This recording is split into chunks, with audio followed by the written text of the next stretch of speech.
So hey guys, for today's video, this video is all about the installation or install an in-ground drainage system.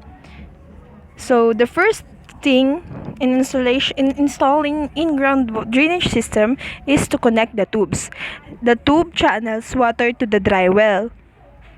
This picture shows how to connect the tubes. The next step in installing an in-ground drainage system is to determine the source of your water problem. In most cases, it's pretty obvious where the water is coming from. Often, there's a slope approaching the house, a depression in the yard that causes pooling or excess roof water drainage next to the foundation. You can take care of minor foundation damage problems by making sure the soil slopes away from the house. Also, properly installed gutters, which a well-directed downspout that empties clear of the foundation, can be very effective. If you've already zeroed in on those solutions and still need help, stick with this article. The next step is call before you dig. As with any yard project that requires digging, you must find where buried electrical, telephone, and TV cables and gas piping are located.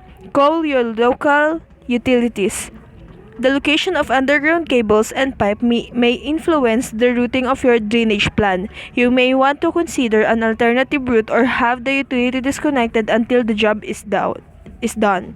Now that you're familiar with the basic parts, follow our step-by-step photos. Ideally, they'll inspire to guide you as you plan your own system.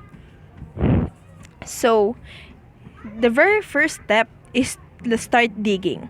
So, this photo shows this first photo is dig a really big hole. Dig a hole deep enough to accommodate your dry well and the overflow tube. Haul away most of the dirt but keep some handy to partially refill the hole. Next is dig an adjoining trench. Dig the trench deep enough to drain downhill from the side of the dry well.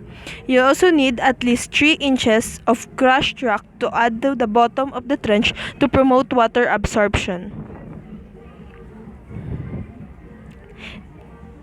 Next is to prepare the dry well. Knock out the drainage ports in the side of the dry well. First, core and round the knockout hole with a utility knife, then strike it with a hammer, as shown in the picture. The next step is put the dry well together. Assemble the dry well once the perforations are knocked out of the side. Next, screw the top of the dry well to the side well in the 2-inch stainless steel screw. After you put the dry well together, the next step is to set the dry well in place.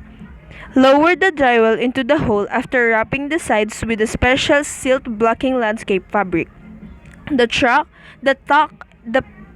the fabric under the dry well top cover, loosen the screws. Push an inch of fabric under the cover, then retighten the screws.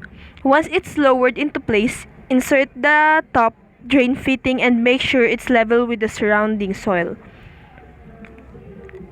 After you set the dry well in place, you need to slope the trench to ensure proper drainage, as shown in the picture. Measure the depth of your trench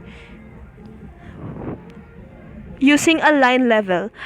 Pound a stake in near the house to use as reference point. Tie the string exactly level to each stake and measure the depth. You'll need to increase the depth as you get farther from the well. Adjust the gravel at the base of the trench as needed. Next is to cover the tube with fabric. Slip the fabric sack over the tubes, leaving a few inches at each end to overlap the adjacent section of tubing.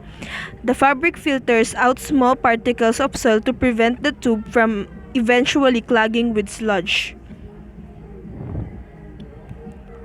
Next is make sure the tube slopes to drain water.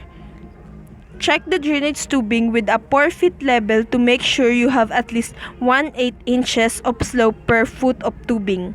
1/2 inch every 4 feet. Adjust the gravel base as needed. Overlap the sack ends after you connect them, where the tube passes by the downspout from the gutter.